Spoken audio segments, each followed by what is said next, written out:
students. Today we will study about nutrition in animals. In the first chapter we study about the nutrition in plants. Nutrition in plants, that was like if I ask you what is the primary source of energy? Yeah, that are the plants, the producers. Okay, the producers.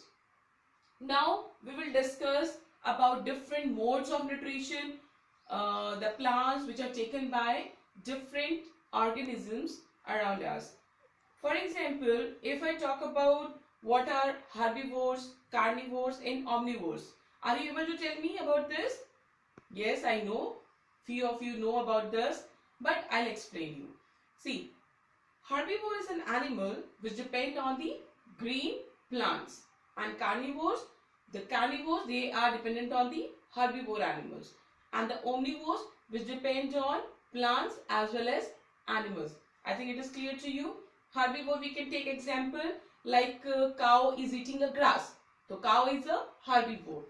Carnivore, we can take example that tiger is eating rabbit. Okay, a rabbit has eaten grass. So this tiger will become a carnivores. We human beings and many other are dependent on plants as well as animals for their food. So we become omnivores. I think it is clear to you. First, what is animal nutrition? Animal nutrition is the nutrition that we are taking in for the utilization of the food, and then we convert that utilized food, we absorb it and use for different purposes, for energy, for growth and for the repair in our body. I think it is clear. Okay.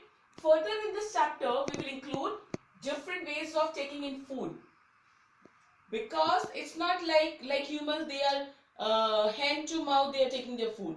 There are many other animals, even birds, they have different modes of taking their food.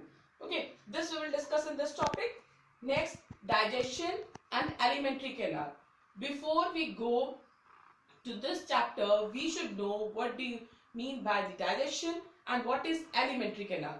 Then only this chapter will be clear to you. Next is how food moves forward. We are taking that food, but how it moves forward, this I will explain you.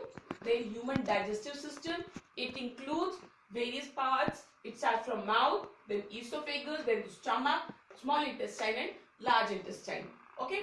Then about the teeth, there are the types of teeth, what is tooth decay and measure to prevent. Then tongue, what is the major role of the tongue. Diarrhea, how it occurs, we will discuss about this. Lastly, we will discuss about the digestion in grass eating animals, not in human beings but also in animals. Then feeding and digestion in amoeba. Amoeba, that is a single cell. So this is about the introduction of this chapter. Next, we will deal with the different modes, different ways of taking food and digestion in the human system. Thank you.